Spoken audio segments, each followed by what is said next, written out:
And thanks, folks, for coming out yet again to support truly one of the hardest working and wittiest members of our House of Commons. I don't know how many of you are dedicated question period viewers, but if Pierre wasn't representing Nippy and Carleton as a member of Parliament, he would deserve a late night talk show, because his incisive and witty characterizations of events of the day, and particularly the characters that face us in the House of Commons, and his ability to, we're not allowed to use the names of the members opposite, but his ability to work them into his puns, whether frankly speaking about the Liberal member who is the only member found to have broken the rules about robocalls, or Jerry in gerrymandering.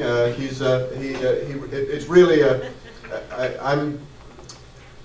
the excitement rises within me whenever I look down the long road and I see Pierre rising with a glint in his eye, ready to whap whoever had the insolence to pose a question that deserved the Poilievre treatment.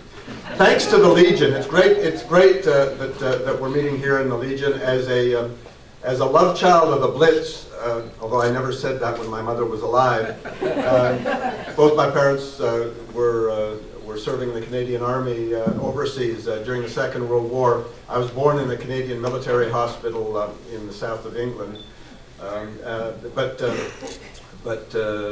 as I say, a longtime member of a military family, and briefly, all too briefly, serving in the Canadian Forces Reserve.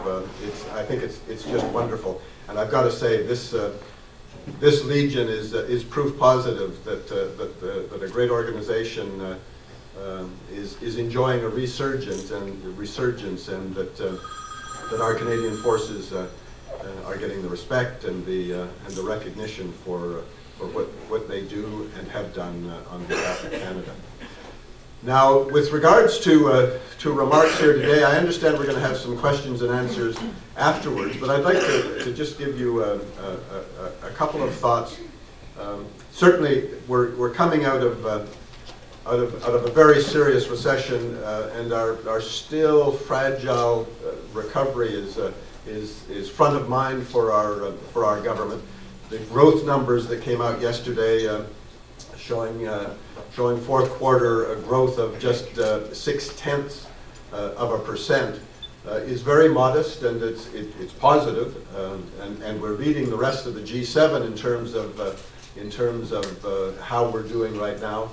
But we're still very concerned, and as Minister Flaherty was saying yesterday in Toronto, we still have great concerns about the fragility of the recovery, particularly given what's going on in the United States and the sequestration situation that they found themselves in. If they don't take corrective measures rather quickly, there will definitely be an economic impact on us, further economic impact on us here in Canada. That said, and as I try to say every time I rise for a question in the House of Commons regarding the environment, our government is trying to balance stewardship of the economy with stewardship and protection of the environment. I still consider myself very much a rookie minister. I've been Minister of the Environment for just over 2 years. I am proud, however, that I have managed to survive while accumulating scar tissue longer than any other previous member of our government since 2006. I think I passed Jim Prentice about 2 weeks ago. And I must say that despite its challenges, despite the fact that no one is always entirely happy on any given day with where we are on the spectrum of environmental issues, it's one of the most interesting jobs I've ever had. And I love to set Julie Van Duzen's teeth to grinding when she comes up to me and says, here, jiggling, don't you wish you were back on our side of the fence? And I say, well, Julie, it was a real honor to work for 4 decades in journalism. Great adventure. The practice was perhaps a little bit more fair and balanced in my day than it is today. But I say, Julie, now I'm on the responsible side of public policy. I don't get to change my story every day the way you do.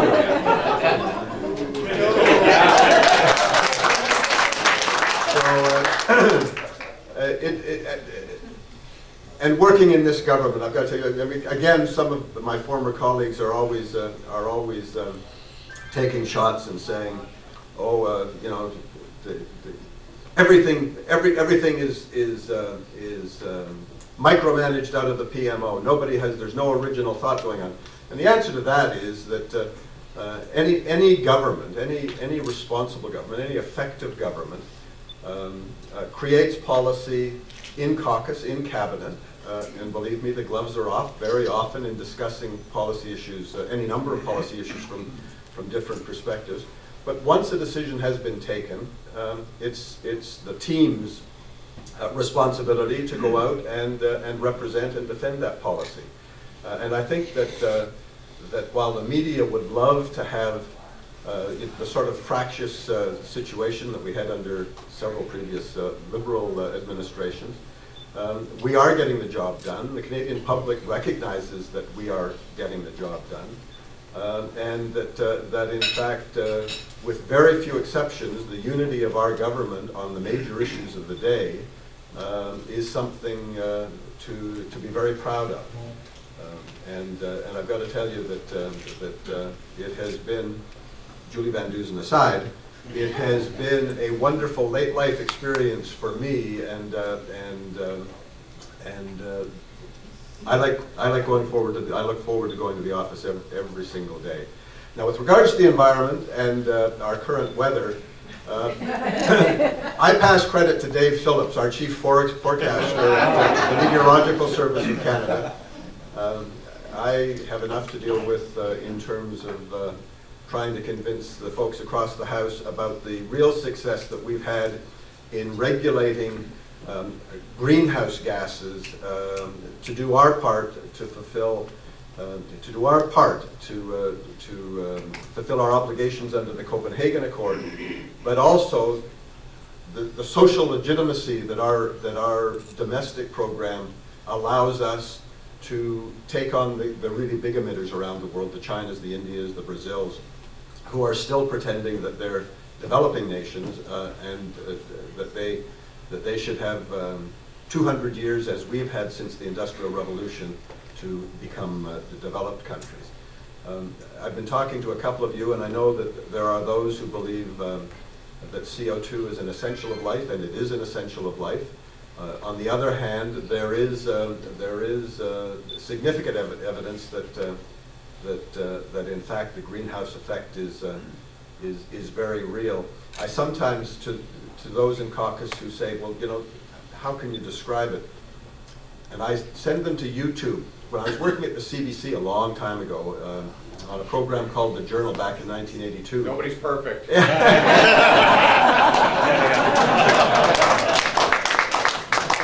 Back in 1982, on a program called The Journal, which was unfortunately is gone and is a loss and was a credit to the CBC. It was a counterbalancing force for good and fair and balanced journalism back in the 80s.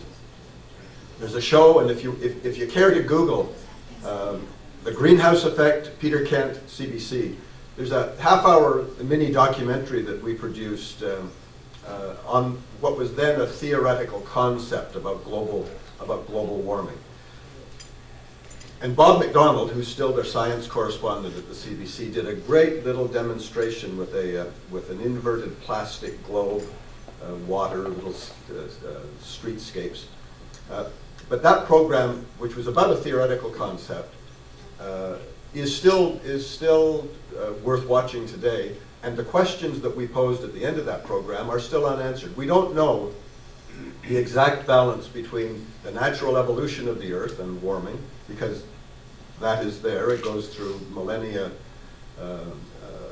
spans of warming and cooling. But we do know there is an increasing body of evidence that shows that anthropogenic human influence on on the atmosphere, particularly the Industrial Revolution has had an impact. And all we need to do is look at the diminishing ice cap in our Arctic. Our temperature, the scientists and some of the enviro activists talk about global warming and saying, oh, 2% is going to be a disaster, 2% increase will be a disaster. We're already past 2% increase in the Canadian Arctic. Permafrost is melting. Centuries-old structures built on stilts in the Yukon, dating back to the gold rush, are beginning to topple because the permafrost is no longer holding those stilts in place. So we're working to do our bit to justify, to give us the social license to talk to the big emitters that never joined in doing any remedial action. But we're also investing in adaptation and trying to ensure that that the roads that we build in the Arctic, which are experiencing all sorts of problems again because of permafrost, our airfields in the Arctic in the summer, in many cases, are not solid enough to land heavy equipment on.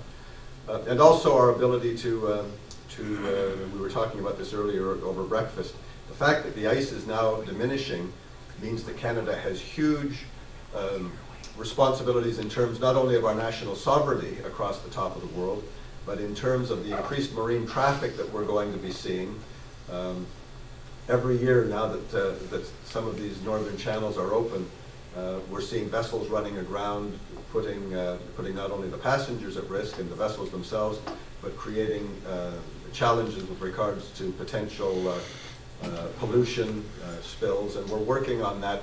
You may have heard there's a lot of discussion now that as we look to diversify our oil and gas markets east and west rather than just south of the United States, we're also looking at spill prevention and spill response in the Canadian Arctic. And with regards to our oil and gas sector, which means so much to our economy, there was good news, just to say in passing yesterday, that the State Department has yet again issued an environmental impact statement that says that the Keystone XL pipeline does not represent a significant environmental threat if it's built to the conditions that the proponent has